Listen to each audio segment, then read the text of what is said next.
চ্যানেলের পারিবারিক রোজকার মতো আজকের ব্লগটা এখান থেকে শুরু করতে চলেছি। তো কালকে তো শিবরাত্রি গেছে, তোমরা জানো। তো আজকে সকাল সকাল উঠে রান্না করে নিচ্ছি, একদম সকালেই রান্নার, কারণ বেলাতে শরীর পুরো ছেড়ে দেবে। এমনি কালকে রাত্রে শরীরটা সত্যিই আমার খারাপ করে গেছিলো, তোমাদের সাথে তার আগেই গুড নাইট হয়ে গেছে, সেটা বলা হয়নি। আমি একটুখানি ওই সেই যে সাবু আর ইয়ে খেয়েছিলাম, খেয়ে পুরো অ্যাসিড হয়ে গেছিলো। তো যাই হোক, পুরো একদম ভমিটিং হয়ে গেছে রাত্রিবেলা। তারপরে যাই হোক রাতে ঘুমিয়েছি ভালোভাবে, গাটা গোলাচ্ছিল খাওয়ার পরে। অ্যাকচুয়ালি অত মিষ্টি টিষ্টি তো এখন আর খাই না, কিন্তু পুরো গা গলিয়ে গেছিলো। তবে যাই হোক, রাতে ঘুমটা মোটামুটি ভাবে হয়েছে, খুব যে খারাপ হয়েছে বলবো না, মোটামুটি টায়ার্ড ছিলাম বলে। আর আজকে এরপরে শরীর দেবে না, এখন স্কুল শুরু হবে, বাচ্চারা গেটে প্রায় দাঁড়িয়েছে। আমার রান্নাও প্রায় অলরেডি হয়ে গেছে, ফ্রিজে রান্না ছিল কিছু সেই আগের দিনে, সঞ্জমের আগের দিনে। এঁচড় করা, সে এঁচড় রয়েছে, ছোলার ডাল রয়েছে, সব হয়ে যাবে আস্তে ধীরে। আর এখন আমি ডিমের ঝোল, সকালবেলায় ডিমের ঝোল আর সোয়াবিনের তরকারি করছি। আর ওর ব্রেকফাস্টও দিচ্ছি, ওর তো ঠান্ডা ঠান্ডা লেগে গেছে অ্যাকচুয়ালি, তো তার জন্য আমি ব্রেকফাস্ট রেডি করে দিয়ে যাচ্ছি যাতে চায়ের সাথে খেয়ে নিতে পারে। এই হচ্ছে ব্যাপার। তো আমি আগে স্কুলটা করে আসি, পরে তোমাদের সাথে কথা বলছি বা ব্লগটাই কন্টিনিউ করবো। এখন আপাতত বুঝতেই পারছো খুব তাড়ার মধ্যে রয়েছে। তো স্কুল থেকে এসে গেছি, আর একজন তো নাকি পড়াশোনা করছিল অফিসের কাজে, ওই জন্য তোমাদের গুড মর্নিং ও বলা হয়নি আমার। আর গলার অবস্থাও ভালো না, ধরে আমার গেছে বিশেষ একটা ভালো না। আমার আবার এখানে কামড় লেগে গালের অবস্থা খুব বাড়াবাড়ি, গালটা একটু ফুলেওছে মনে হচ্ছে। তো এখন একটু বেরোচ্ছি, একটু ওষুধও নেব, আর একটু বাইরের কিছু কাজ আছে, তো সেগুলো সেরে আসি। তো তারপরে আমারও ঘরে কিছু কাজ আছে, সেগুলো সারবো। তো এখন বেরিয়ে যাবো, তারপরে ব্লগ এডিট করব যাতে তোমরা দেখতে পারো, আর এদিকে কাজে বসবো। কমপ্লিট হয়ে গেছে, পরে তোমাদের সাথে একবার দেখি। কাজটা সেরে ফিরে এসেছি, শরীরটা খুব টায়ার্ড লাগছে। তো আজকেও প্রচুর কাজ আছে, একটা প্রজেক্টের লঞ্চ কাল, তার জন্য আজকের মধ্যে পুরোটা রেডি করতেই হবে, এই প্রেশারটা রয়েছে। শরীরটা মোটে ভালো লাগছে না, তাও কাজ করবো, এই হচ্ছে ব্যাপার। আর কি বলবো তোমাদেরকে, ওই জন্য বাইরে আর বিশেষ কিছু ভিডিও করলাম না গিয়ে। ওই টুকিটাকি কিছু দোকানে কয়েকটা জিনিস কেনাকাটি ছিল, কিছু পেলাম কিছু পেলাম না, কেননা আজকে বৃহস্পতিবার, দোকান বন্ধ মধ্যমে সব, সেটা খেয়াল ছিল না, গিয়েও কাইন্ড অফ বেকার হয়ে গেল ব্যাপার। তো এখন লাঞ্চে বসে গেছি, যা যা রান্না হয়েছে তোমাদের সাথে সবই শেয়ার করছি। এই যে স্কুল থেকে এসে তখন সোয়াবিনের তরকারিটা করছিলাম, আর এখানে একটু সকালের ওই বাঁধাকপির তরকারি আর ডিম হয়েছিল। এই যে শাশুড়িমা ডিমটা করে রয়েছে, উনি ঝোলে খাবে না, আর এই যে ঝোল রয়েছে। তো যাই হোক, এখন আমরা খেয়ে দিয়ে নিই, তোমরাও খাওয়া দাওয়া করে নাও, লেট করো না। আর আজকে তো একটু বুঝতেই পারছো টায়ার্ড আছি। তো যাই হোক, আজকে দেখি বিকেলে যোগা আছে, যোগা যাওয়ার ইচ্ছে আছে, দেখি কজন যায় না যায় বুঝতে পারছি না। সবাই এখন কামাই কামাই করছে, কি যে হবে আমাদের ক্লাসটা জানি না, কিছু বুঝতে পারছি না। তো চলো আমরা এখন লাঞ্চ টাঞ্চ করে নিই, তোমরাও লাঞ্চ করো। সবাই আশা করি ঠিকঠাক আছো, ভালো আছো। দুপুরবেলায় একটুখানি ও রেস্ট নিল, আমি তো আমার বসে গেছি কাজে।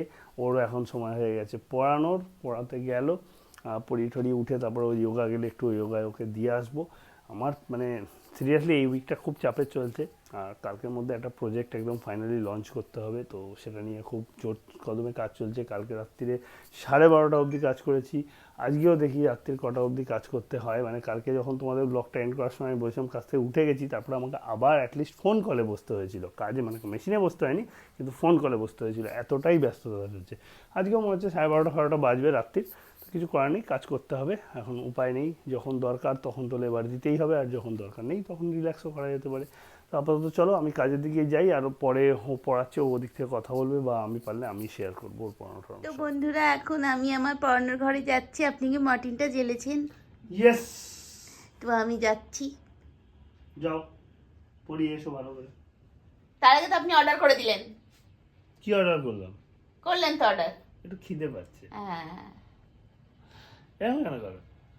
ফালতু কথা বললে লজ্জাও করে না যে বললো খিদে পেতে পারে। খিদে পেলে একটু বলবো তুমি না? কালকেই না শিবরাত্রি করলে, কার জন্য করলে? পার্বতীর জন্য করলে। পার্বতীকে উল্টো মানে যা তা বললাম তো, একটু পার্বতীকে ধর্মে খাটাই, সইবে না। একটু পার্বতীকে খাটাই। পুণ্যি করতে না করতে অপুণ্যির ধর্ম শুরু। ঠিক আছে, রাখো। আর কি বলবো তোমাকে, আর আমার কিছু বলার নেই। এই দেখো, এদিকে ও পড়াচ্ছে, ওদিকে আরেকজন মুখ লোকাচ্ছে, কেননা কোন দাদার হাতের কোন ইয়ে না কোথায় বাড়ি খেয়ে মুখ টুক ফুলে গেছে, পুরো একদম ফুলে গেছে একেবারে। বাবা, মুখ একদম কালশিটে পড়ে গেছে। কালশিটে পড়ে গেছে পুরো মুখেতে। যাই হোক, এই হচ্ছে ওর অবস্থা। আর এই দেখো আমার বোর্ডটা তোমাদের সঙ্গে শেয়ার করা হয়নি, আর এই যে বোর্ডটা পড়ানোর জন্য সব বানিয়েছি, বাইরে লাগাবো। এই সাবজেক্ট এখানে পড়ানো হয়, তাতে করে যদি স্টুডেন্টরা আসে তার জন্য সবাইকে সুবিধার্থেই করা। হ্যাঁ, যে হয়ে যাবে বলে রেডি হয়েছে। আমার তো অফিস চলছে, 7:30 বাজতে যায়। বুঝলাম। চলো আমি তোমায় দিয়ে আসি, ছেড়ে দিয়ে তাড়াতাড়ি করে চলে আসি। চলো, ও তো চলে গেল যোগা করতে। আমি কাজ করে করে বোর হচ্ছি, তারপর সর্দিটা যে ধরেছে হালকা, সেটা একটু কষ্ট হচ্ছে, ভালো লাগছে না, কেমন মাথাটা ভার ভার লাগছে। তো সকালে আবার আছে পড়ানো, পড়াতে তো হবেই যত শরীর খারাপই হোক। ছেলেটা অলরেডি 2.5 সপ্তাহে কামাই হয়ে গেছে, সামনে আবার আমরা ঘুরতে যাচ্ছি, তখন কামাই হবে, কালকে তো পড়াতে হবেই অ্যাট এনি কস্ট। এদিকে একটা ওয়েবসাইট লাইভ হওয়ার আছে, সেটা আজ রাতের মধ্যে পুরো রেডি হয়ে গেলে কালকে লাইভ করে দেবো। প্রচুর চাপ, প্রচুর কাজ, কিন্তু করতে হবে, কিছু করার নেই। আমরা গিফট পেলাম, দিদি দিয়েছে দিদির ভাইয়ের তরফ থেকে আসামের গ্রিন টি। আমরা লাকি, আমরা ভীষণ লাকি। দিদির ভাই এনেছে আসাম থেকে, সবাইকে দিয়েছে, আমাদেরকেও দিয়েছে।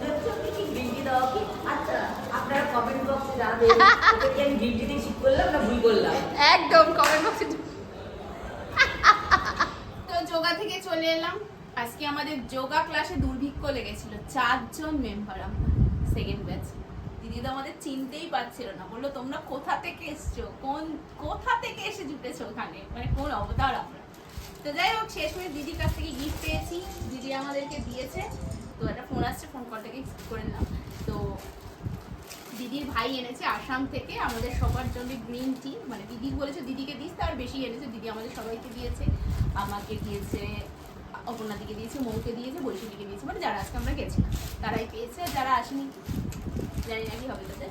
তো যাই হোক, দিদি আমাদের সবাইকে দিয়েছে, তো খুব খুশি। থ্যাংক ইউ দিদিকেও থ্যাংক ইউ। দিদির ভাইকে তো চিনি না, যাই হোক ভাই তোমাকেও থ্যাংক ইউ, এটুকুই বলার ছিল।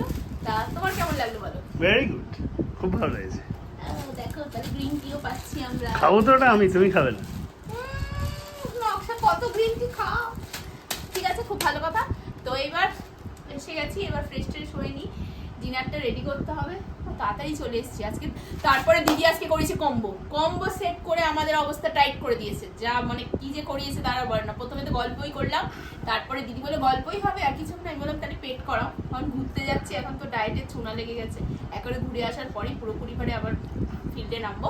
তো তার জন্য তারপরে দিদি এমন শুরু করলো, লাস্টে একটা কম্বো সেট করেছে, সুপার সেট পুরো 100টা, ভাবা যায়।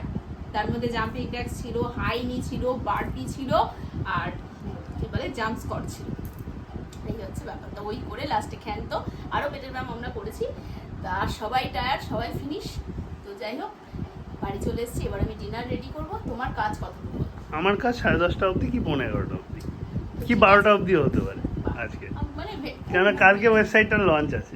ভালো কথা। তো কালকে সকালে কিন্তু জিমে যাবো, আমি কিন্তু দিদিকে বলে এসেছি। ঠিক আছে। তো কালকে পিটিটা করতে হবে, কারণ আর সোমবারে হবে কি হবে না জানি না, আর বুধবার তো টাটা বাই বাই। আর বলছি না। তো আর বেশি ব্লগটা করে কিছু নেই আজকের ব্লগের, আর বেশি দূর তোমাদের সাথে কিছুই করতে পারলাম না, এইটুকুই আজকে। এখনোর জন্য ক্ষান্ত দাও, আমাদেরকে ক্ষমা করো, সাথে থেকো প্লিজ, ছেড়ে যেও না। আজকের মতো good night, tata bye bye, সবাই ভালো থেকো, সুস্থ